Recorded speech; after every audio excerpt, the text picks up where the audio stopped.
Fine. तो हम लोगों ने कल ट्रांसपोर्ट लेयर स्टार्ट किया था। तो ट्रांसपोर्ट लेयर में मैंने आप लोगों को बताया था कि ट्रांसपोर्ट लेयर में दो प्रोटोकॉल है, कौन कौन से, टीसीपी और यूडीपी। मैंने बताया था टीसीपी प्रोटोकॉल जो है हमारा वो रिलायबिलिटी प्रोवाइड करता है और यूडीपी प्रोटोकॉल अनरिलायबल है। मतलब अगर टीसीपी से डेटा पहुंचा तो हमें पता चल जाएगा डेटा पहुंच गया, नहीं पहुंचा तो क्यों नहीं पहुंचा वो भी पता चलेगा, बट यूडीपी में ऐसा कुछ होता ही नहीं है। तो टीसीपी के मैंने कुछ रीजन दिए थे कि टीसीपी को हम रिलायबल क्यों बोलते हैं। सबसे पहले मैंने रीजन क्या दिया था, कनेक्शन ओरिएंटेड। कनेक्शन ओरिएंटेड में क्या होता है कि दो डिवाइस आपस में डेटा एक्सचेंज करने से पहले ये श्योर करते हैं कि दोनों के बीच में कनेक्शन है या नहीं, जिसके लिए हमने कल की क्लास में प्रतीक को क्या बनाया था, लड़की। ठीक है, लड़का हमारा कुर्बान हुआ था तुम्हारे लिए। चलो यार, नेक्स्ट थिंग। क्या हुआ प्रतीक, गुस्से में हो गया तुम? भाई मेरी बात का देखो कोई बुरा मत मानना, ठीक है।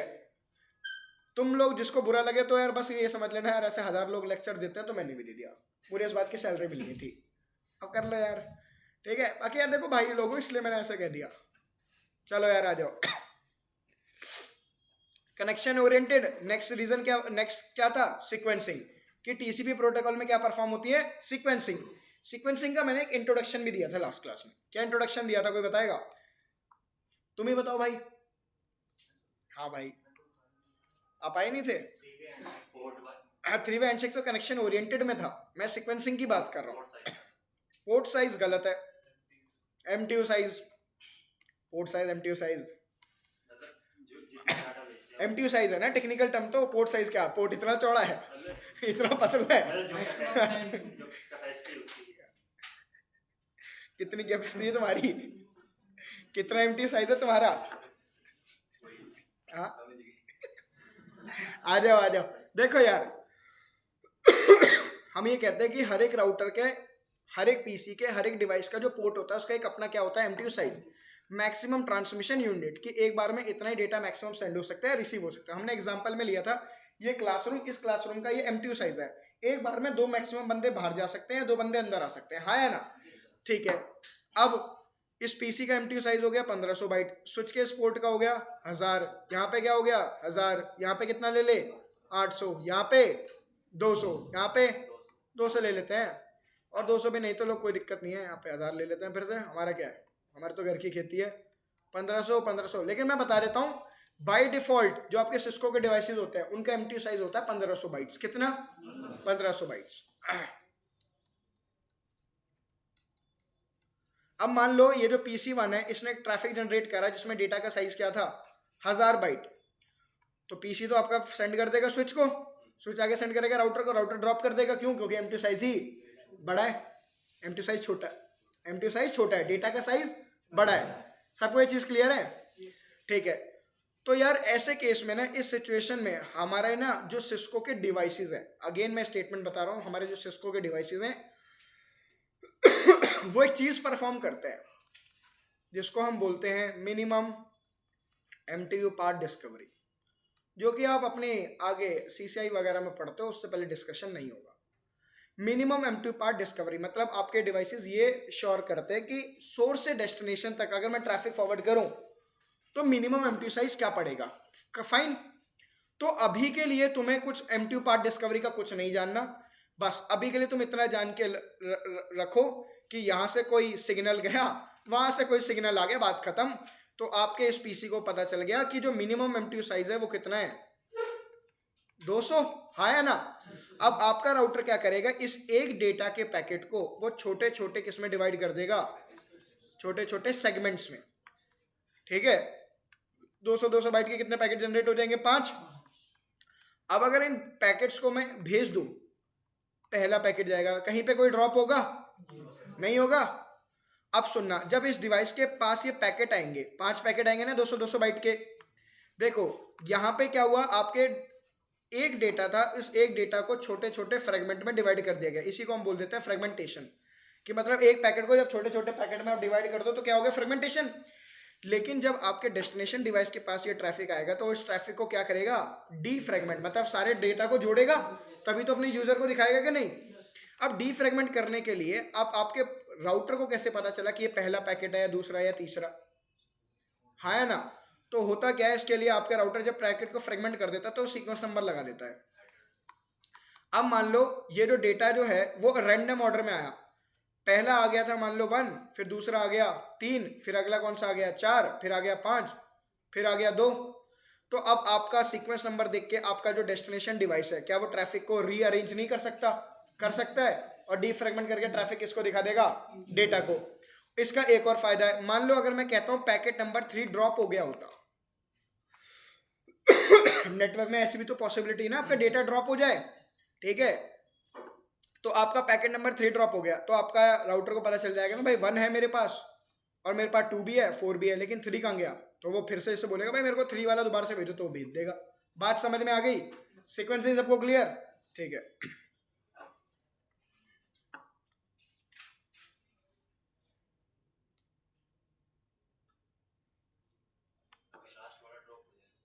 कौन सा? तो भी पता चलेगा भाई, ठीक है, तब भी पता चलेगा, टेंशन मतलब ही पढ़ाता हूँ। क्या? बिल्कुल आगे पीछे भी जा सकते हैं आप। सीक्वेंस में तो भेजते ही नहीं हो, आपका डिवाइस भेजता है। बिल्कुल पॉसिबिलिटी है, बिल्कुल पॉसिबिलिटी है कि आपके रैंडम मैनर में जाए, बिल्कुल पॉसिबिलिटी है ऐसी, 1000% ऐसी पॉसिबिलिटी है। हाँ, तो वो तो अपने सीक्वेंस में भेजेगा, वो सीक्वेंस में भेजेगा। हाँ, तो पहला पैकेट 4 आ गया, बिल्कुल पॉसिबिलिटी है इसकी। तो इस चीज को आइडेंटिफाई करके डिफरेंशियल वाले सेक्शन में जाके करेगा वो चीज। इस चीज को आपका जो ट्रांसपोर्ट लेयर है वो सीक्वेंस नंबर देखेगी पैकेट पे, पैकेट में लगा होगा सीक्वेंस नंबर, सीक्वेंस नंबर में देखेगा यहाँ पे लिखा हुआ 1, इस पे लिखा हुआ है 4, इस पे लिखा हुआ है 5, तो वहां से वो करेगा ट्रैफिक को अरेंज एक ऑर्डर में, उसको करेगा डीफ्रेगमेंट, फिर दिखाएगा यूजर को ट्रैफिक। अगर मैं ट्रैफिक को फ्रेगमेंट कर रहा हूँ तो सामने वाला उसे डीफ्रेगमेंट भी तो करेगा, तो जब डीफ्रेगमेंट करेगा तो एक ऑर्डर में ही तो करा जाएगा वो अरेंज। हाँ, वो इसलिए सीक्वेंस नंबर मेंटेन करके भेजता है कि सीक्वेंस नंबर लगा के भेजता है आपका डिवाइस। क्लियर है? चलो तीसरी चीज flow control.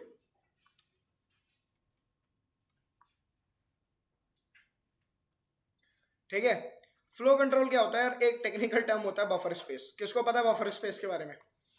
Anyone have any idea? सुनो भाई, ये क्लासरूम है, ठीक है? इस क्लासरूम का ये क्या है? MTU size. बट इसका मतलब क्या है? इस गेट से मैक्सिमम 2 लोग बाहर जा सकते हैं या अंदर आ सकते हैं, लेकिन इस क्लासरूम का बफर स्पेस है 50 बच्चों का। मतलब इस क्लासरूम में एक साथ 50 बच्चों को मैं प्रोसेस कर सकता हूँ, पढ़ा सकता हूँ। फाइन। इसी तरीके से हर एक डिवाइस पे एक पोर्ट होता है, उसका पोर्ट का क्या होगा?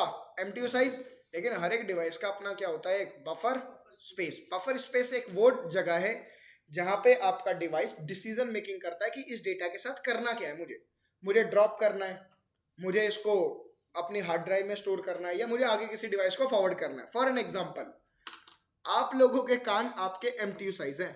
क्या है? MTU size. मैं कुछ भी बोलता हूं तो आप सुनते हो, लेकिन आपका माइंड क्या है? Buffer space. मैंने बोला अजय कल छत पे जाओ और कूद जाओ, एमटीयू साइज था, मेरे सारे पैकेट्स रिसीव करे। बफर स्पेस में उस डेटा जो रिसीव हुआ उस पर एक्शन परफॉर्म होता है, डिसीजन मेकिंग होती है, क्या करना है। उसने देखा इन्फॉर्मेशन क्या मिली है, छत से जाके कूद जाओ, एक्शन परफॉर्म करेगा वो ना। तो जो यहाँ पे डिसीजन मेकिंग होती है उसको हम क्या बोलते हैं? Buffer space. अब बफर स्पेस भी तो आपके पास लिमिटेड ही होता है। लिमिटेड कैसे होता है? मेरी बात ध्यान से सुनना। मैं एक मैं 1 मिनट के अंदर, लेट सपोज मैं अब, या आप लोगों ने कभी वीडियो देखी फास्ट फॉरवर्ड करके? कभी वीडियो देखी फास्ट? उसका कॉन्सेप्ट ध्यान से सुनना। फास्ट फॉरवर्ड करते हो तो इसका मतलब क्या है? बहुत सारे वर्ड्स एक साथ बोले जा रहे हैं, आप कानों से सुन तो पा रहे हो लेकिन प्रोसेस नहीं कर पा रहे हो इतनी जल्दी कि वो कहना क्या चाहता है, हाँ या ना? तो इसका मतलब आपका आपका अगर मैं आपको डेटा भेज रहा हूं तो उतना ही तो डेटा भेजो ना जितना आप अपने माइंड में प्रोसेस कर सको एक बार में। अब मैं ऐसे पढ़ाने लग जाऊं, यार एक काम करना फटाफट देखो, एमटीयू शायद एक चीज होती है जिसमें क्या होता है राउटर। अब मैं ऐसे बोलने लग जाऊं, तुम कानों से सब कुछ सुन रहे हो लेकिन तुम्हारा बफर स्पेस तो लिमिटेड है। पहले वो इन्फॉर्मेशन प्रोसेस होगी, तभी अगली इन्फॉर्मेशन आएगी, तभी वो प्रोसेस कर पाएगा या नहीं तो क्या हो रहा है? कानों से सुनते जा रहे हो, बफर स्पेस तो ऑलरेडी भरा हुआ है, वो सारी इन्फॉर्मेशन क्या होती जाएगी? ड्रॉप। बात समझ में आई? पक्का?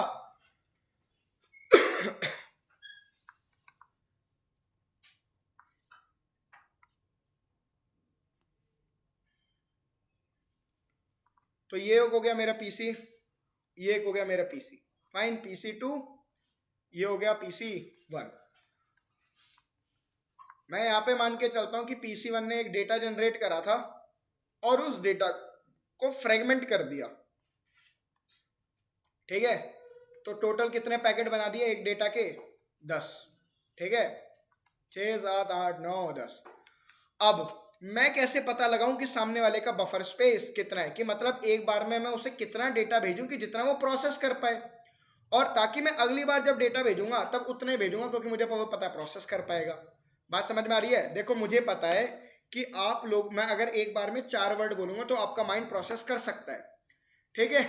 लेकिन मैं अगर मैं एक साथ 10 वर्ड बोलूं तो मुझे पता है कि आप नहीं प्रोसेस कर सकते एक साथ 10 वर्ड को, क्योंकि मैं अगले 10 वर्ड फिर भेजूंगा, तब तक तो पहले वाले ही नहीं प्रोसेस हुआ, हाँ या ना। तो आप हमेशा ये चाहते हो कि आपके जो डिवाइसेस हैं आप एक बार में उन्हें इतना डेटा भेजो जितना उनका एमटीयू साइज हो और जितना उनके बफर स्पेस की कैपेबिलिटी हो। बात समझ में आई? अब मैं ये मान के चलता हूं कि जो इसका बफर स्पेस है ना कितने सेगमेंट का है? 3, मतलब 3 पैकेट आ सकते हैं एक बार में। कितने? 3। अब आप क्या कहोगे सर कितने बड़े साइज के आ सकते हैं? एमटीयू साइज कितना है? 1500 ना, तो मैक्सिमम 3 पैकेट 1500 बाइट के आ सकते हैं एक बार में। बात समझ में आ रही है? अरे बोलो, ठीक है। देखो यार स्टार्टिंग में क्या होगा? स्टार्टिंग में सबसे पहले PC1 PC2 को ना सिर्फ एक ही पैकेट भेजेगा। कितना भेजेगा? एक। ये आया यहाँ पे। अब साथ के साथ PC2 ने इसको एक्नॉलेजमेंट देगा, और एक्नॉलेजमेंट पता क्या होता है? एक्नॉलेजमेंट का मतलब क्या होता है? देखो मैं आपको पढ़ाता हूँ, आप बोलते हो यस और नो, इसका मतलब मुझे एक्नॉलेज कर रहा हूँ, हाँ सर समझ में आया या नहीं। तो इसका मतलब जब PC1 ने अपना डेटा भेजा PC2 को, PC2 क्या करेगा? उसको एक्नॉलेजमेंट कि हाँ मुझे तुम्हारा डेटा भेजा हुआ मिल गया। तो कैसे वो एक्नॉलेजमेंट पता क्या बोलता है? वो अगला सीक्वेंस नंबर बोलता है कि मेरे को अब 2 भेजो। तो मेरे को पता चल गया ना यार 1 तो उसको पहुंच गया, तभी तो 2 मांग रहा है मुझसे, हाँ या ना।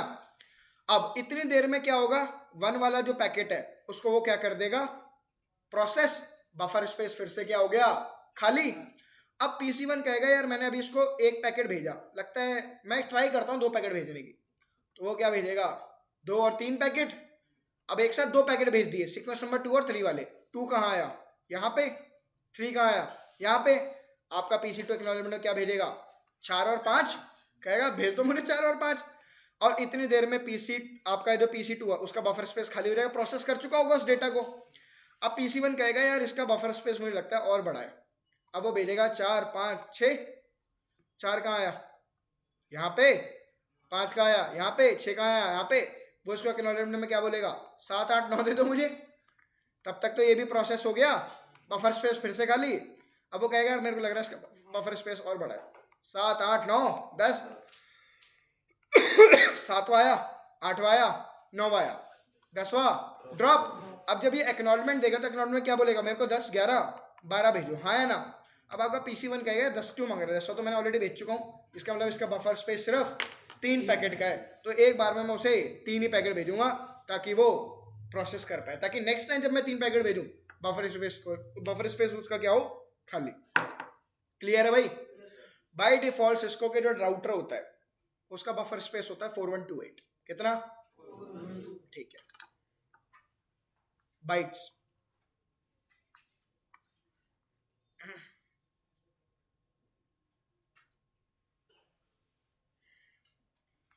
और ये जो टेक्निक होती है जिस टेक्निक की वजह से हमें सामने वाले का बफर स्पेस पता चलता है, इस टेक्निक को हम बोलते हैं विंडोइंग टेक्निक। क्या बोलते हैं? और या फिर मैं बोल सकता हूँ विंडो साइज कैलकुलेट करना। एक सेकंड रुकना। हेलो, हाँ कौन? अरे नीरज सर, मैं बढ़िया हूँ, कैसे हो?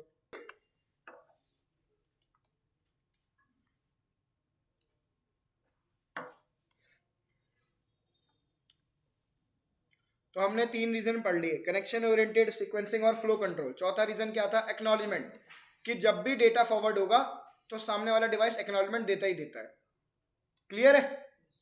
और एक चीज अगला क्या बताया था? Connection multiplexing. अब कल मैंने आपको याद बताया था, सेशन लेयर में बताया था ना, जब डिवाइसेस अपने डेटा को क्या रखते हैं? सेपरेट, उसके लिए क्या यूज करते हैं? पोर्ट नंबर्स, बताया था। वही चीज होती है कनेक्शन मल्टीप्लेक्सिंग। और सेशन लेयर और ट्रांसपोर्ट लेयर मिलके काम करती है। सबको ये चीज क्लियर है? फाइन। अब देखो जरा, अब जितनी भी चीजें सिखाऊंगा वो ध्यान से पढ़ लेना यार। तुम लोगों ने TCP हेडर तो पढ़ते हुए आए हो बीटेक में, हाँ या ना? अब सुनो यार, देखो यार, मैं एक बार टीसीपी हेडर खोल देता हूं।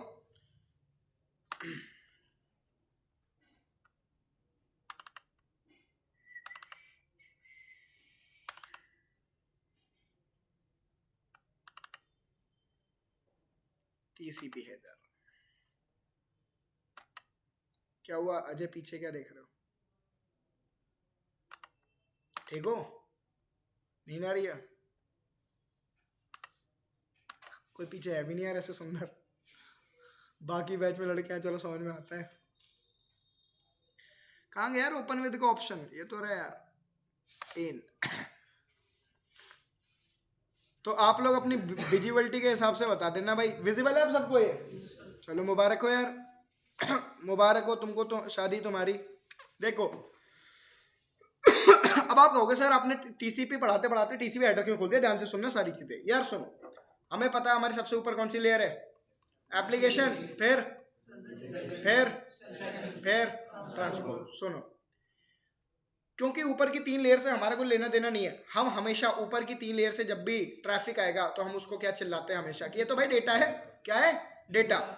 अब याद रखना मेरी बात, ध्यान से सुनो, मैंने आपको बताया कि जब भी एक डिवाइस से दूसरे डिवाइस पे डेटा जाता है तो source port number, destination port number भी जाता है, ये भी चीज बताई थी ना। अब वो source port number, destination port number लगेगा कहां पे? डेटा के अंदर ना। डेटा के ऊपर एक अलग से हेडर लगता है। क्या लगता है? अलग से हेडर, जिसको हम क्या बोलते हैं? TCP header. वो कौन लगाती है? Transport layer. क्लियर है भाई?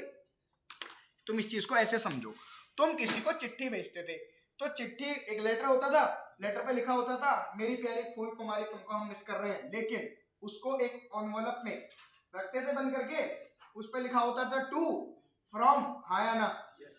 तो इसी तरीके अब टू और फ्रॉम आप डेटा के अंदर तो नहीं डाल देते थे अपनी बात कहते कहते कि टू मेरी प्यारी फूल कुमारी और उसके बाद एड्रेस आ गया, ऐसा तो नहीं होता। इसी तरीके से आपका ये हो गया डेटा जो कि यूजर ने जनरेट करा था थ्रू सम पर्टिकुलर एप्लीकेशन। लेकिन उसके बाद जब ट्रांसपोर्ट लेयर पे डेटा आया, अब ट्रांसपोर्ट लेयर ये देखेगी यार इस डेटा को फॉरवर्ड करने के लिए मुझे कौन सा प्रोटोकॉल यूज करना है, टीसीपी या यूडीपी। अब आप कहोगे सर ये चीज कौन डिसाइड करता है? ये चीज प्रोग्रामर डिसाइड करता है। ठीक है, कि जब वो अपने एप्लीकेशन को या किसी भी चीज को बनाता है तो वो डिफाइन करता है कि ये टीसीपी यूज करेगा या फिर यूडीपी यूज करेगा। Is it clear? तो ये चीज आप डिफाइन नहीं करते कभी भी। क्लियर है ये चीज?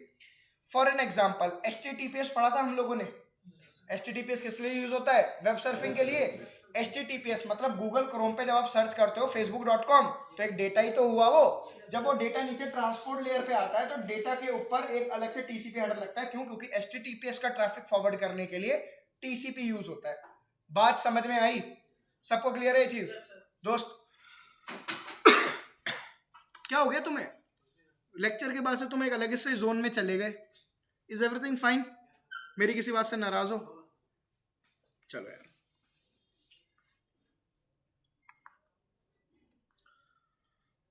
अब ट्रांसपोर्ट लेयर पे जो जो भी काम होता है, ठीक है, वो अब टीसीपी हेडर के साथ पढ़ेंगे। किसके साथ? टीसीपी हेडर के साथ। ध्यान से सुनना है सारी चीजें, अब प्रैक्टिकली चीजें दिखाऊंगा सारी।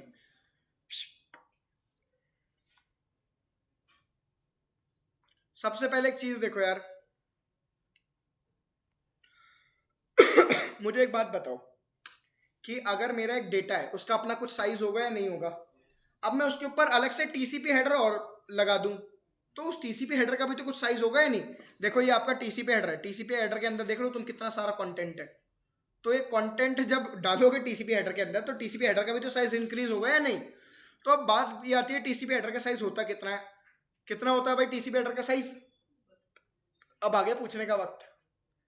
टीसीपी हेडर का जो साइज होता है बाय डिफॉल्ट कितना होता है? 20 बाइट्स बाय डिफॉल्ट। अब बाय डिफॉल्ट का मतलब क्या होता है? जब तक कोई मैनिपुलेशन करी नहीं गई है। ठीक है, अब सुनना कि इसकी कैलकुलेशन होती कैसे है कि सर 20 बाइट कैसे हुआ। अब तुम यहाँ पे एक चीज देख रहे हो, यहाँ पे क्या लिखा हुआ है? 32 बिट्स, है ना? अब सवाल ये आता है सर ये 32 बिट का मतलब क्या है? आपका जो टीसीपी हेडर जो बुक्स वगैरह में आप देखोगे वो इस तरीके से रिप्रेजेंट होता है, ऊपर लिख दिया जाता है 32। इसका मतलब ये है कि टीसीपी हेडर के अंदर 32 बिट के कितने फील्ड है? 1 2 3 4 5। छठा फील्ड ऑप्शनल है। छठा फील्ड क्या है? ऑप्शनल। तो बाय डिफॉल्ट टीसीपी हेडर में कितने फील्ड होते हैं? 5। 1 2 3 4 5। पहले बताओ ये चीज क्लियर है? अब एक फील्ड कितने बिट का है? 32 बिट का, तो 5 फील्ड मिला के कितने बिट बना देते हैं? 32 इंटू 5 कितना हो गया? 160 बिट्स हुआ कि नहीं हुआ? जल्दी बताओ भाई। एक फील्ड हमारा कितने बिट का? 32 बिट का। अब ऐसे हमारे पास कितने फील्ड है? 5। ऑप्शनल फील्ड तो ऑप्शनल है, इसको साइड कर दो, ये यूज नहीं होता। तो 32 इंटू 5 कितना हो गया? 160 बिट्स। कितना? 160 बिट्स। अब आप लोग मुझे एक बात बताओ, एक बाइट में कितने बिट होती हैं? 8। अब मेरे को इसको अगर बाइट में कन्वर्ट करना है तो 8 से डिवाइड करूंगा, आउटपुट क्या आएगा? अब सबको क्लियर हो गया? बोलो कि टीसीपी हेडर का साइज बाय डिफॉल्ट क्या होता है? 20 बाइट। अगर ऑप्शन फील्ड यूज ना हो रहा हो तो, ऑप्शन फील्ड यूज हो रहा है तो टीसीपी हेडर का साइज 40 बाइट भी हो सकता है, 60 बाइट भी हो सकता है। भाई सबको चीजें यहां तक क्लियर? अब तुम ये मत सोचने लग जाना कि जब ट्रैफिक जाता है तो ऐसे जाएगा। रुक जाओ, एक सेकंड रुक जाओ। अब तुम ऐसा मत सोच के लगना कि सर 32 बिट ऐसे जाएंगी, पहले 32 बिट जाएंगी 1010 के कॉम्बिनेशन में, फिर अगली 32 बिट जाएंगी। नहीं, 160 बिट एक साथ जाएंगी। बात समझ में आई? अरे पहले बताओ, इस चीज में कंफ्यूज मत होना। देखो यार, तुम लोगों को जो टीसीपी हेडर रिप्रेजेंट किया गया है वो ऐसे रिप्रेजेंट किया है, क्यों? क्योंकि तुम्हारी अंडरस्टैंडिंग इजी हो। समझ में आया? इसका मतलब ये नहीं कि पहले टीसीपी हेडर में 32 बिट जाएंगे फिर अगले 32 बिट जाएंगे ना, 160 बिट एक साथ ही जाएगा।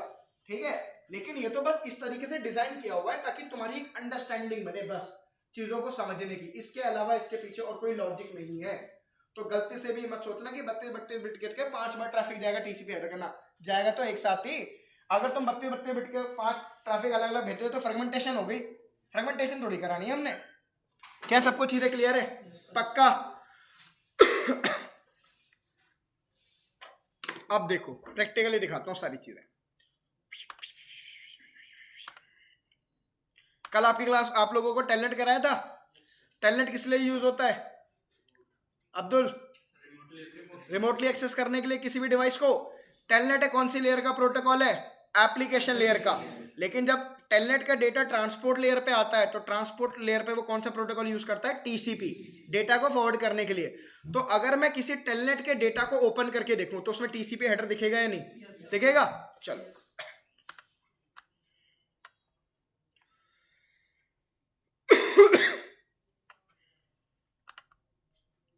जीएनएस क्या आप लोगों ने इंस्टॉल करा लिया? नहीं कराया? बढ़िया यार, तुम लोग भी पढ़ना नहीं चाहते हो तो।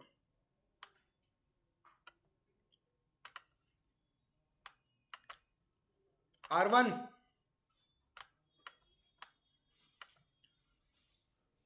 फॉन्ट तो सबको पीछे तक विजिबल है? सर आपको विजिबल है फॉन्ट? यार क्या कहते हैं भाई, इतना पीछे जाके क्यों बैठ जाते हो यार? चलो कोई नहीं, बैठे रहो अभी तो, कोई ना, बैठे रहो ना। देखो भाई, R1 पे आईपी एड्रेस देता हूँ सिंपल 10.0.0.1, ठीक है। R2 पे दे दूंगा 10.0.0.2। साथ के साथ इनेबल कर दूं वारशाक, राइट क्लिक, स्टार्ट कैप्चर। जो लोग फर्स्ट क्लास में आए थे उन लोगों को मैंने वारशाक यूज करके दिखाया था। मैंने बताया था इंटरनेट का ट्रैफिक हमने कैप्चर किया था जो फर्स्ट क्लास में आए थे, ठीक है। अब वैसे ही ट्रैफिक कैप्चर करके देख लेंगे यार हम लोग। तो R1 पे चलो। R1 का जो इंटरफेस है F0/0, यहाँ पे आईपी एड्रेस दे रहा हूँ भाई। आईपी एड्रेस तो देना सबको आ गया, ठीक है। अब मुझे वापस पीछे मत धकेलना कि सर बताओ आईपी एड्रेस कैसे दे रहे हैं। ऑलरेडी डिस्कस कर चुके हैं हम। कितनी बार? 2 बार, कल की क्लास में भी और इससे पहले वाली क्लास में भी। अब R2 पे आईपी एड्रेस दे दें, क्या होगा? Interface F0/0, no shut down, IP address will be 10.0.0.2। सबको चीज क्लियर? एक साइड दिया 10.1, एक साइड दिया 10.2। अब 2 डिवाइसेस की पहले तो आपको कनेक्टिविटी श्योर करनी होगी ना, तभी तो आप टेलनेट ले पाओगे, हाँ या ना? तो डू पिंग 10. अब देखो डू क्यों लगा रहा हूं? क्योंकि पिंग है प्रिविलेज मोड की command. Do ping dot 10.0.0.2। Ping का आउटपुट आ गया। सक्सेस रेट क्या आया? 4/5। 4/5 क्यों आया दोस्त? अच्छा, 5 का मतलब क्या है यहाँ पे? आईएसएमपी रिक्वेस्ट मैसेज। कितना का रिप्लाई आया? 4 का। सही है, गुड। अब दोनों के बीच में कनेक्टिविटी है, लेकिन अगर आप R1 से बैठे बैठे R2 का रिमोट एक्सेस लेना चाहते हो तो R2 पर टेलनेट भी तो होना चाहिए ना। टेलनेट कॉन्फ़िगर करें, लाइन VTY 024 022 कुछ भी डाल लो, उसके बाद पासवर्ड कर देता हूँ 123, ठीक है। और उसके बाद क्या करूं, लिख दूं लॉगिन और इनेबल पासवर्ड क्या दे देता हूं, वो भी 123। Is it clear? अब ध्यान से देखना, एग्जिट करूं, चलो कहां पे आ जाओ, R1 पे। R1 से हम क्या कमांड चलाएंगे, डू, क्योंकि प्रिविलेज मोड की कमांड थी, डू टेलनेट 12.0.0.2 सही बात, आ गया 1 2 3 इनेबल 1 2 3। भाई सबको चीजें क्लियर? अब पक्की, अब मैं देखो होस्ट नेम चेंज करता हूं। अब जितनी बार अब आप एंटर एंटर करते जाओगे ना, मतलब ट्रैफिक जा रहा है आपका, एंटर एंटर कर रहे हो, वो भी तो एक डेटा ही है। कॉन्फ़िगरेशन टर्मिनल, मैं इसका होस्ट नेम चेंज कर देता हूं। होस्ट नेम हम चेंज करके कर देते हैं R2222, तो डेटा ही तो एक तरीके से सेंड तो हो ही रहा है। बार शक पे आ जाओ।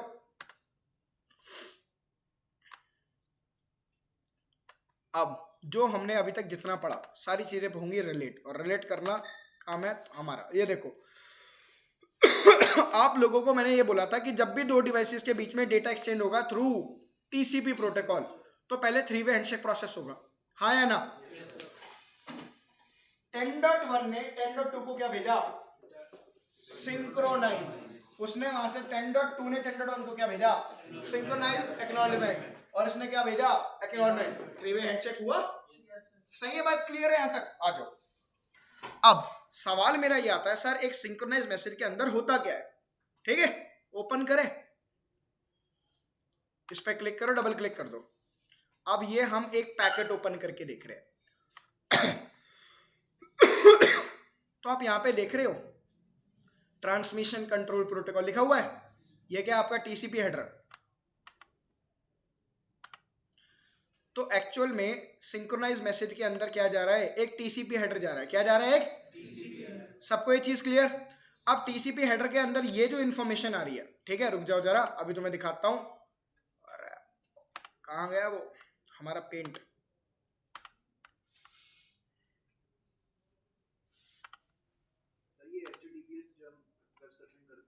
उससे पहले भी कनेक्शन बनाता है टीसीपी के ऊपर। कौन से कनेक्शन बनाता है भाई, एसएसआर वाले? नहीं सर, टीसीपी रहता है ना हमारा, हाँ मतलब कम्युनिकेटिव डिवाइसेस।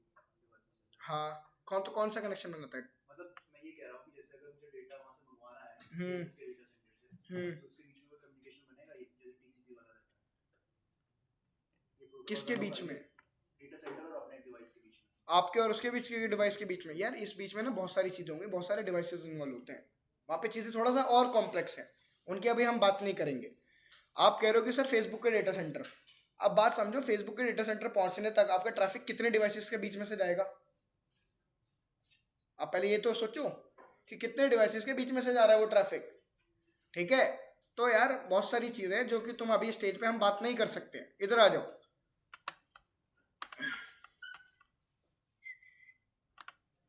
अब ये रहा टीसीपी हेडर जो तुम्हारे बुक के हिसाब से तुम लोग आज तक पढ़ के आए हो, और ये है टीसीपी हेडर का कंटेंट जो कि मैं तुम्हें दिखा रहा हूँ वारशाक पे कैप्चर करके। अब तुम इस कंटेंट को देख लो और तुम इसको देख लो, तुम्हें कहीं पे भी कोई डिफरेंस नहीं दिखाई देगा। मैं मैग्नीफायर ऑन कर देता हूँ, इसलिए अब आगे बैठना अगली बार से। जो पीछे जाके बैठेगा ना, मैं मैग्नीफायर बंद करना ऑन नहीं करा करूँगा। देख रहे हो यहाँ पे क्या लिखा हुआ है, source port number, destination port number, भाई ये रे। यहाँ पे क्या लिखा हुआ है, सीक्वेंस नंबर, ये रहा। क्या लिखा हुआ है, एक्नॉलेजमेंट नंबर, हेडर लेंथ, यहाँ पे लिखा हुआ है एच लेंथ, हेडर लेंथ। तुम देख लो, एक एक चेकसम लिखा हुआ है यहाँ पे, ये रहा भाई चेकसम। तो कंटेंट तो सब कुछ सेम ही है, हाँ है ना? अब चलो यार इसको पढ़े, क्या हो रहा है।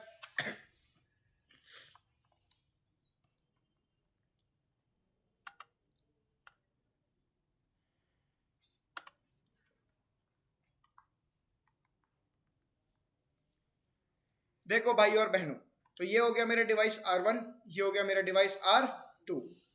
R1 सबसे पहले क्या भेजेगा, सिंक्रोनाइज मैसेज, और बेसिकली सिंक्रोनाइज मैसेज में कुछ नहीं जाता, सिंक्रोनाइज मैसेज के अंदर एक टीसीपी हेडर लग के जाता है। Is it clear? क्लियर? अब ध्यान से बात सुनना। सोर्स पोर्ट नंबर आपको लास्ट क्लास में बताया था, source port number random port number लगता है अनरिजर्व्ड, हाँ या ना? तो यहाँ पे मैं मान के चलूं कि रैंडम पोर्ट नंबर लगा है 1030। अब डेस्टिनेशन पोर्ट नंबर का मतलब क्या है कि सामने वाले को बताना कि मैं कौन से प्रोटोकॉल के लिए डेटा फॉरवर्ड कर रहा हूँ। अब टेलनेट का पोर्ट नंबर होता है 23, तो डेस्टिनेशन पोर्ट नंबर क्या लगेगा, 23। मैं आपको सिंक्रोनाइज मैसेज का कंटेंट समझा रहा हूँ, बात समझ में आ रही है? अगली चीज, अब बात आती है सीक्वेंस नंबर क्या लगेगा भाई, R1 अपनी तरफ से तो पहले ही पैकेट भेज रहा है, सीक्वेंस नंबर क्या लग गया 0, फाइन। उसके बाद एक्नॉलेजमेंट नंबर, क्या इस वक्त आपका R1 कोई एक्नॉलेजमेंट दे रहा है R2 को, नहीं ना, एक्नॉलेजमेंट तो तब होती है जब मेरे पास कोई पैकेट आता है, मेरे पास कोई पैकेट कहाँ है, तो एक्नॉलेजमेंट नंबर भी क्या हो गया 0। Is it clear? अब यहाँ पे लिखा है एच लेंथ, एच लेंथ का मतलब होता है हेडर लेंथ, टीसीपी हेडर का साइज क्या होता है बोलो 20 बाइट्स, 20 बाइट्स, क्लियर है? उसके बाद ये आपके ये जो फील्ड है ना ये वाला, इस फील्ड को हम बोलते हैं फ्लैग्स फील्ड, क्या बोलते हैं फ्लैग्स। अब हमारे पास ना कुछ फ्लैग्स होती हैं, आप लोगों को पिक्चर में क्लियर देखो यहाँ पे एक फ्लैग दिख रही होगी कि ये फील्ड दिख रहा होगा जिसको मैंने हाईलाइट किया है, दिख रहा है? यहाँ पे क्या लिखा हुआ है SYN फ्लैग। देखो फ्लैग क्या है, आपकी फ्लैग की वैल्यू या तो 1 होगी या फिर 0 होगी। अगर फ्लैग की वैल्यू 1 है तो इसका मतलब वो काम हो रहा है, और फ्लैग की वैल्यू 0 तो मतलब उसका वो काम नहीं हो रहा। अब क्योंकि सिर्फ सिंक्रोनाइज मैसेज जा रहा है तो जो आपकी SYN फ्लैग है वो सेट हो जाएगी 1, और बाकी जितनी भी फ्लैग है वो सेट क्या हो जाएंगी 0।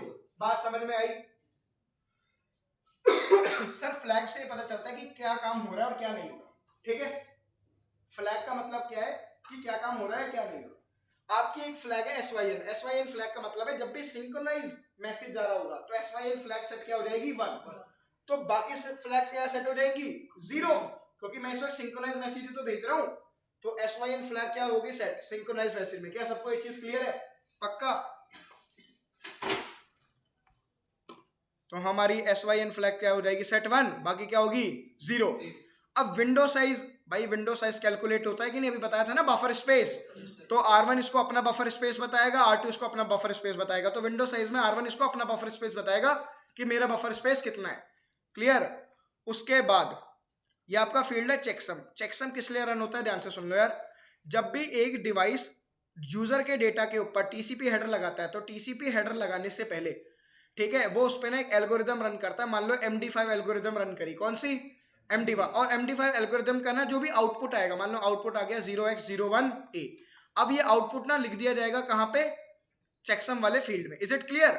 अब इसका फायदा क्या है, जब डेस्टिनेशन डिवाइस डेटा को रिसीव करेगा तो डेटा के ऊपर टीसीपी हेडर लगा होगा या नहीं, अब वो टीसीपी हेडर को खोल के देखने से पहले वो उस पर रन करेगा सेम MD5 एल्गोरिदम।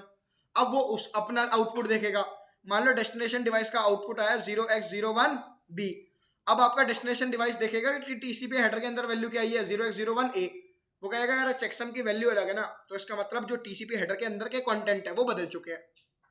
ऐसा भी तो हो सकता है ट्रैफिक फॉरवर्ड होते वक्त बीच में नॉइस ऐड हो जाए, नॉइस ऐड होती है तो क्या होता है ट्रैफिक आपका करप्ट होता है, बिट्स वगैरह बदल जाती हैं नहीं, या फिर मैं कह लूं बीच में अटैकर बैठा था, अटैकर ने आपकी इन्फॉर्मेशन मैनिपुलेट कर दी। तो आपका बेसिकली जो चेकसम है, चेकसम का काम सिर्फ इतना है, ये वेरीफाई करना कि जो मेरे पास डेटा आ रहा है ये एक ऑथेंटिक डिवाइस से आ रहा है या नहीं, ये वही डेटा है ना जो सामने वाले ने मुझे भेजा था, या इसमें कुछ मैनिपुलेशन होगी। भाई बात समझ में आ रही है? अगर नहीं समझ में आ रही है तो बोल दो, मैं हेडर को स्किप कर दूंगा क्योंकि ये जनरली चीजें समझ में जल्दी से आती नहीं है सीसीएनए लेवल पे। हाँ भाई बोलो।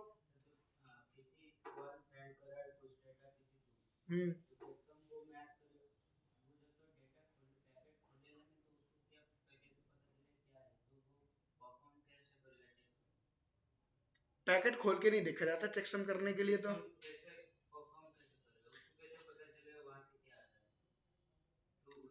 Bro bro wait a minute, मैं बता देता हूँ आपके क्वेश्चन का आंसर क्या है।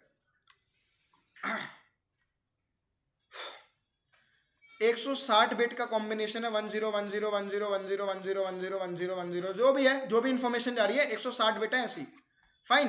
ध्यान से सुनना, इस पे जब मैं MD5 एल्गोरिथम रन होगी ना, अब MD5 एल्गोरिथम रन कैसे होती है वो भाई वो हमारा काम नहीं है समझना, तो ये एक आउटपुट कैलकुलेट कर लेगी अपने MD5 और वो आउटपुट आ गया 0x01A, ठीक है। अब मैं मान लो कहता हूँ सोर्स से डेस्टिनेशन पर ट्रैफिक जाते वक्त कुछ इन्फॉर्मेशन नॉइस की वजह से मैनिपुलेट हो गई, करप्ट हो गई, तो ये 1 थी वो बन गई 0, ये 1 था वो बन गया 0। अब एक बात बताओ, जब इस पे MD5 एल्गोरिथम रन करोगे आप तो ऑब्वियस सी बात है आउटपुट अलग आएगा भाई, हाँ या ना, बिना खोले ही होता है ये काम, ठीक है। तो बिना खोले MD5 एल्गोरिथम रन होगी, अब जब बिना खोले MD5 एल्गोरिथम रन होगी उसका आएगा आउटपुट, आउटपुट जो भी आएगा डेस्टिनेशन डिवाइस पे वो मैच होगा कि अंदर क्या वैल्यू आई है। अगर वो दोनों मैच होती हैं, अगर वो दोनों होती है मैच, तब आपके टीसीपी हेडर के वो बाकी कंटेंट को देखेगा, ठीक है, अदरवाइज वो सारा का सारा टीसीपी हेडर और जो यूजर का डेटा आया है वो सारा डिस्कार्ड हो जाएगा। बात समझ में आ गई भाई सबको? भाई जिसको हेडर चेकसम का कंटेंट मतलब समझ में नहीं आ रहा ना, तो मैं ऐसे समझ लो यार चीजें, ठीक है, कॉम्प्लेक्स करने की जरूरत नहीं है। मुझे एक बात बताओ, ये मेरा डेटा था, रुक जाओ मैं इसको ऐसे रिलेट कर दिया, मेरा हो गया डेटा, डेटा के ऊपर क्या रहा है, टीसीपी हेडर, हाँ या ना? ये तुम्हारी, ये लो, एक हमारे क्लास में लड़का है जिसका नाम है अजय, फाइन, अजय की गर्लफ्रेंड है, उसका नाम है चिंकी, फाइन। सुनो यार, अजय ने क्या करा, अजय ने एक लिखा लेटर, फाइन, लेटर में लिखा आई लव यू, फाइन। अब अजय ने क्या करा, इस लेटर को एक एनवलप में बंद कर दिया और एनवलप के ऊपर ना कोड में लिख दिया 3। तो इन दोनों को पता है कि ना, इन दोनों को पता है कि हमारा क्या ऑथेंटिक है, हम दोनों का ऑथेंटिकेशन प्रोसेस क्या है कि जब भी मैं तुम्हें डेटा फॉरवर्ड करूंगा तो मैं ऊपर लिख दूंगा इतने वर्ड का लेटर है। अब मान लो अजय ने अपने एक फ्रेंड को दिया ट्रस्ट करके, पहले के जमाने में ऐसे ही होता था, वो भी उसको लाइक करता था चिंकी को, तो उसने क्या करा, उसने इन्फॉर्मेशन को अंदर मैनिपुलेट कर दी। अब आई लव यू की जगह उसने क्या कर दिया, आई हेट यू, और साथ में ऐड कर दिया go to hell, fine, information manipulate हो गई कि नहीं भाई? अब ये यही ट्रैफिक चिंकी के पास पहुंचा कि नहीं पहुंचा? चिंकी जब ऊपर एनवलप देखेगी उसमें लिखा हुआ है 3, वो समझ जाएगी भाई 3 वर्ड का लेटर है, अंदर लिखे हुए हैं 8, वो कहेगी यार ये वो डेटा नहीं है जो कि मेरे को भेजा गया था, और इस पूरे डेटा को क्या कर देगी वो, डिस्कार्ड, फाइन। तो बेसिकली आपका चेकसम एक तरीका है आपका सोर्स और डेस्टिनेशन डिवाइस ये वेरीफाई करने के लिए कि जो डेटा मेरे पास भेजा गया है ये एग्जैक्टली वही था या इसको बीच में मैनिपुलेशन हुई है, फाइन है भाई?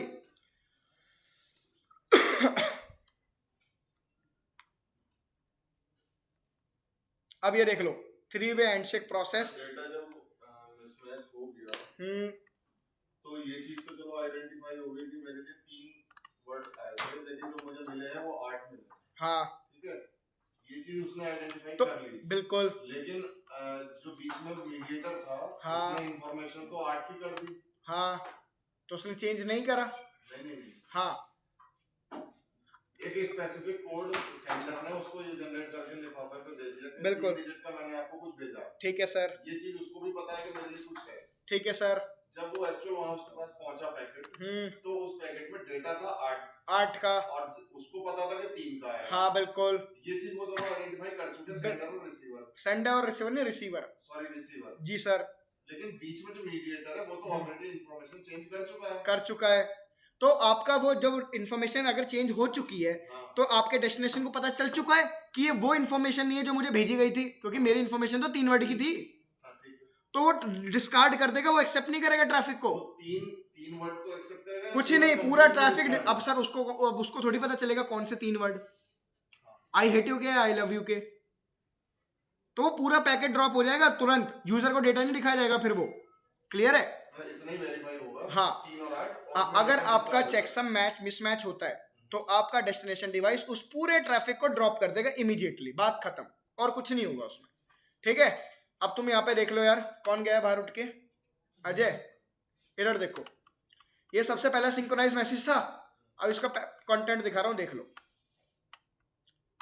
रिलेट कर लो यार चीजें, और क्या है, सोर्स पोर्ट नंबर रैंडम है या नहीं, 1025 से 65535 तक रैंडम होता है, डेस्टिनेशन पोर्ट नंबर क्या लग के गया, 23, टेलनेट का पोर्ट नंबर, कि मैं टेलनेट एक्सेस करना चाहता हूं सामने वाले का, तो पोर्ट नंबर 23 लगा, सीक्वेंस नंबर क्या लगा, एक्नॉलेजमेंट नंबर क्या लगा, क्योंकि पहला पैकेट था एक्नॉलेजमेंट दे नहीं रहा, इधर आ जाओ, फ्लैग्स,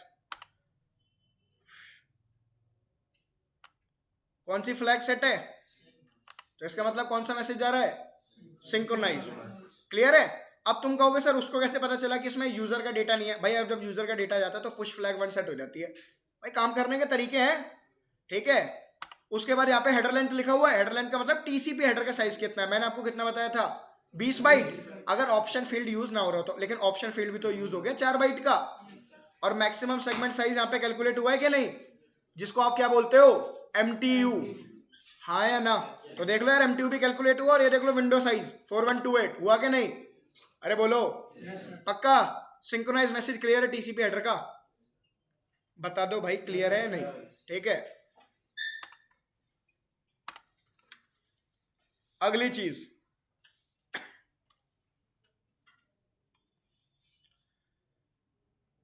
अब सामने वाला डिवाइस क्या करेगा, एक्नॉलेजमेंट और सिंक्रोनाइज देगा कि नहीं देगा अपनी तरफ से?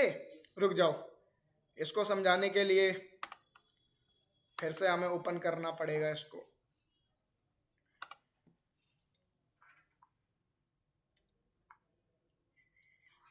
ये देखो, ये था R1, ये था R2, R2 ने अपनी तरफ से सिंक्रोनाइज मैसेज भेजा। अब अगर आपसे कोई पूछे सिंक्रोनाइज मैसेज के अंदर क्या होता है, आप ये बोलोगे सिंक्रोनाइज मैसेज के अंदर एक होता है टीसीपी हेडर, टीसीपी हेडर के अंदर एक सिंक्रोनाइज फ्लैग होती है जो कि सेट होती है 1। सबको ये चीज क्लियर? ठीक है, अब देखना भाई, अब R2 अपनी तरफ से क्या भेजेगा? सिंक्रोनाइज प्लस एक्नॉलेजमेंट मैसेज, हाँ या ना? अब इसके कंटेंट बताऊं, जब यहां से सोर्स पोर्ट नंबर गया था सिंक्रोनाइज मैसेज में, तो वो क्या गया था? मान लो 1030, डेस्टिनेशन पोर्ट नंबर क्या गया था? 23, हाँ या ना? तो अब जब सिंक्रोनाइज प्लस एक्नॉलेजमेंट मैसेज जाएगा, तो अब आपको R2 जब अपना हेडर लगाएगा तो उसमें सोर्स पोर्ट नंबर क्या लगाएगा? अपना, कि मैं आपको टेलनेट के लिए रिप्लाई कर रहा हूं, हाँ या ना? डेस्टिनेशन पोर्ट नंबर क्या लगेगा?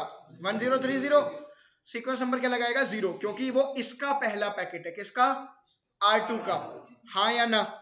अब एक बात बताना, एक्नॉलेजमेंट नंबर यहाँ पे 1 लग के जाएगा, क्यों? मैंने आपको ये बताया था कि जब भी एक डिवाइस दूसरे डिवाइस को पहला पैकेट भेजेगा तो अगला डिवाइस एक्नॉलेजमेंट देगा। अगर उसने 1 रिसीव करा है तो अगला 2 ही तो मांगेगा कि नहीं? तो अगर उसने 0 वाला भेजा सीक्वेंस नंबर तो ये 1 ही मांगेगा कि नहीं? तो एक्नॉलेजमेंट नंबर में क्या लिख के जा रहा है? 1। क्या सबको ये चीज क्लियर? पक्का? ठीक है। अब हेडर लेंथ में लग के रहेगा, क्या लग के रहेगा? टीसीपी हेडर का साइज। अगर ऑप्शन फील्ड यूज नहीं हो रहा तो क्या होगा? 20 बाइट। अब ये आपके सारे फील्ड क्या हो गए? रिजर्व्ड के।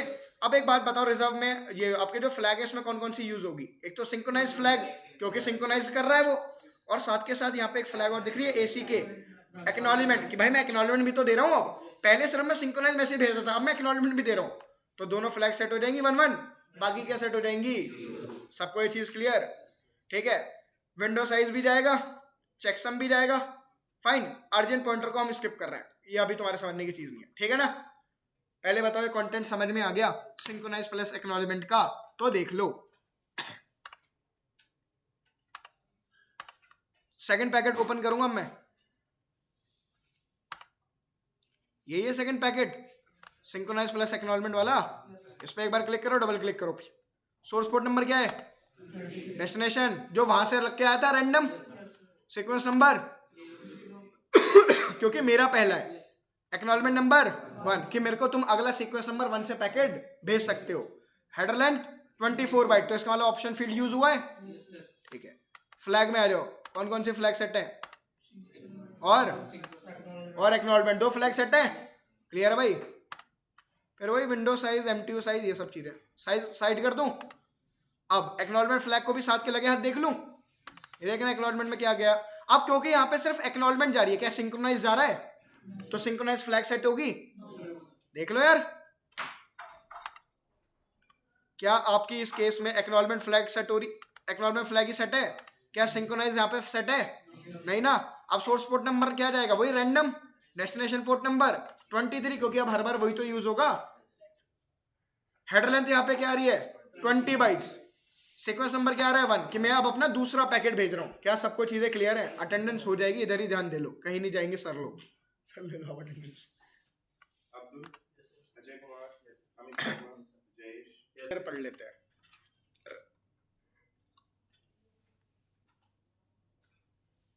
एज द नेम सजेस्ट, एक काम करूंगा, टीसीपी हेडर के अलग से वीडियो दे दूंगा, ठीक है? तब तो क्लियर है ना भाई, टीसीपी हेडर और यूडीपी हेडर भी गायब हुआ होगा, उसकी वीडियो दे दूंगा अलग से, तो उसमें सिर्फ यूडीपी हेडर पड़ा हुआ, ठीक है ना? चलो खुश हो जाओ। इधर आ जाओ भाई। नेटवर्क लेयर का क्या मतलब है? कि भाई लॉजिकल एड्रेसिंग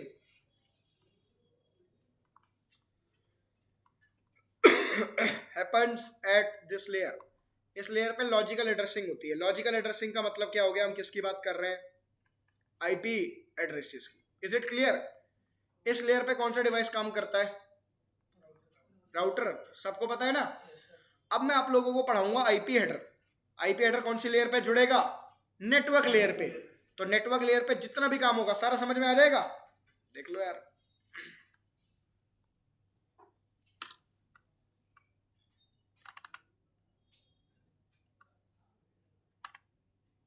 ये क्या है हमारा? IP header.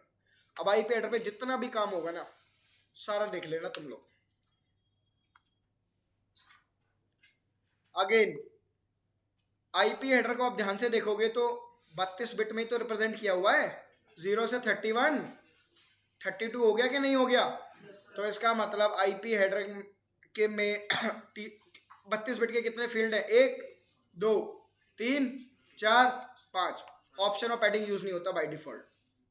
तो इसका मतलब आपका 32 बिट के कितने फील्ड हैं? 5। कितना हो गया? 160 बिट्स।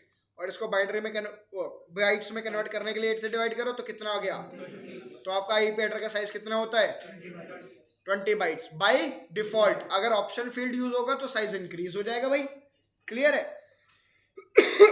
यूडीपी हेडर का साइज कितना होता है? 20 byte, sorry 8 byte. TCP header का 20 बाइट अगर ऑप्शन फील्ड यूज नहीं हो रहा तो। क्लियर है ना? ठीक है।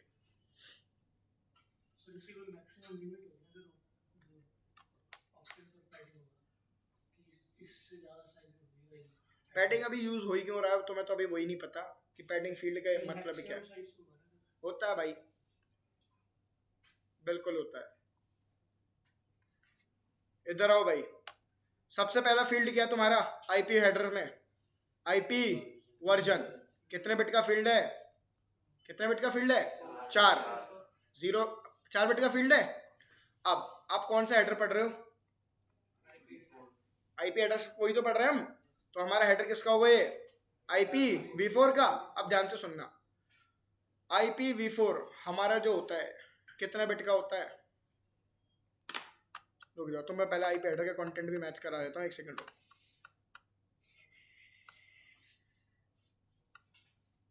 क्या आप लोग यहाँ पे आईपी हेडर देख रहे हैं? टीसीपी हेडर है, टीसीपी हेडर के ऊपर देखो, यहाँ पे ध्यान से देखो यार,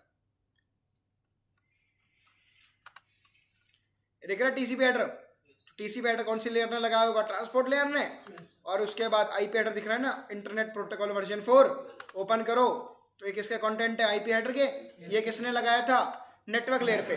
अब आपको पता है ना, जब भी एक डिवाइस से दूसरे डिवाइस पर ट्रैफिक जाता है तो सोर्स आईपी डेस्टिनेशन आईपी लग के जाता है। कहाँ पे लगेगा वो? आईपी हेडर में देख लो, सोर्स आईपी देख लो, डेस्टिनेशन आईपी लग के जा रही है। सबसे पहला फील्ड क्या है? वर्जन।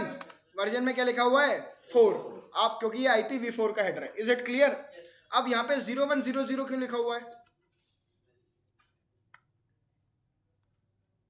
अरे आप ये देखो ना, कितने बिट का फील्ड है? 4 बिट का। 4 को आप बाइनरी में कैसे लिखोगे? 0100 के नहीं, तो 0100 तो लिख के गया हुआ है यहाँ पे। क्लियर है भाई चीजें? आपकी इंफॉर्मेशन तो बाइनरी में ही जाएंगी। ठीक है, नेक्स्ट थिंग, आईपी हेडर का बाय डिफॉल्ट साइज क्या होता है? आईपी हेडर का बाय डिफॉल्ट साइज क्या होता है? तो हेडर लेंथ में क्या जाएगा? 20 बाइट्स। ध्यान से सुनना, आपका आईपी हेडर के ये हेडर लेंथ वाला फील्ड कितने बाइट का है? 4 बाइट का। 4 बिट में मैक्सिमम वैल्यू क्या लिख सकते हो? 15। 20 को कैसे लिखोगे? 20 को कैसे लिखोगे भाई? हाँ देखो यहाँ पे, तुम अभी इस चीज समझ में आएगी। यहाँ पे क्या लिखा हुआ है?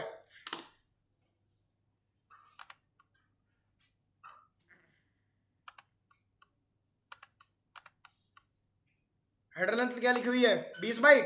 ब्रैकेट में क्या लिखा हुआ है? 5। 5 का मतलब क्या है? मतलब 32 बिट के कितने फील्ड हैं? 5। कितना होता है? 160 बिट्स, 20 बाइट्स। तो एक्चुअल में 5 लिखा हुआ है, 0100। बात समझ में आ गई? सबको क्लियर है ये चीज? बढ़िया।